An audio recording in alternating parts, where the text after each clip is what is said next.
And with that, we'll bring in Tommy Pigott, the principal deputy spokesperson at the Department of State. We welcome him back to National Report. Tommy, always good to see you. Thank you for coming on. Can you talk about these new designations, why you felt it appropriate, why the State Department felt it appropriate to add to these FTOs?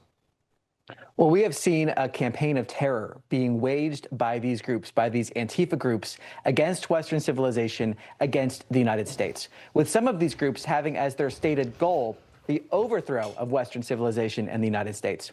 So these designations, these 4 designations across Germany, Italy, and Greece, open up a variety of tools to allow us to target and dismantle these terrorist groups, including, as you mentioned, financial tools in terms of freezing some finances, including, in addition, being able to prosecute, when deemed applicable, those that provide material support to these groups. A variety of tools that these designations open up. But we have been clear. We will target, identify, and dismantle these groups that are targeting the United States, threatening our national interests, and we will act to dismantle these groups. And is there any link or correlation with Antifa groups in the United States as well as some of these foreign groups that you mentioned and highlighted here in this release?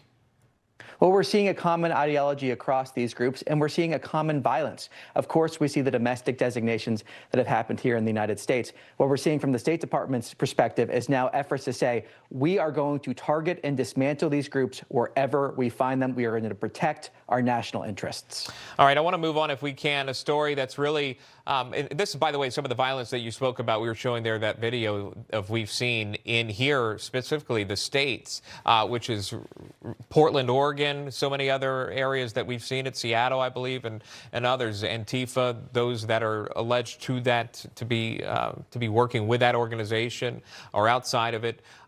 Either way, still focusing on the violence and getting that under control.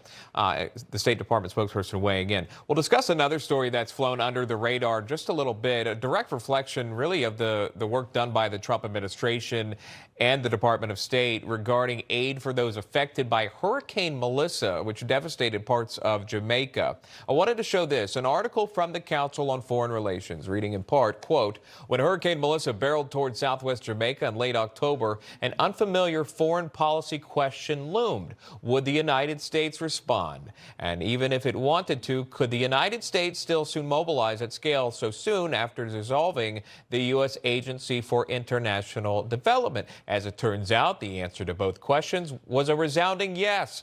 Based on 15 key performance indicators assessing policy and operations, the United States delivered a textbook surge of humanitarian aid in the wake of a natural disaster of historic magnitude.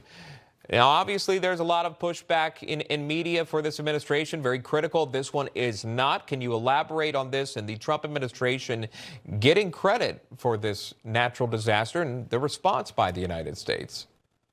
Well, you had alarmists in the beginning of this administration claiming that this administration's actions to innovate our foreign assistance and align it with our national interests would somehow hurt our foreign assistance. And what this is showing is the exact opposite is the case. The alarmists were proven wrong by our response to Hurricane Melissa, from pre-positioning resources to the quick deployment of disaster response teams to coordination across agencies during a shutdown forced on us by congressional critics.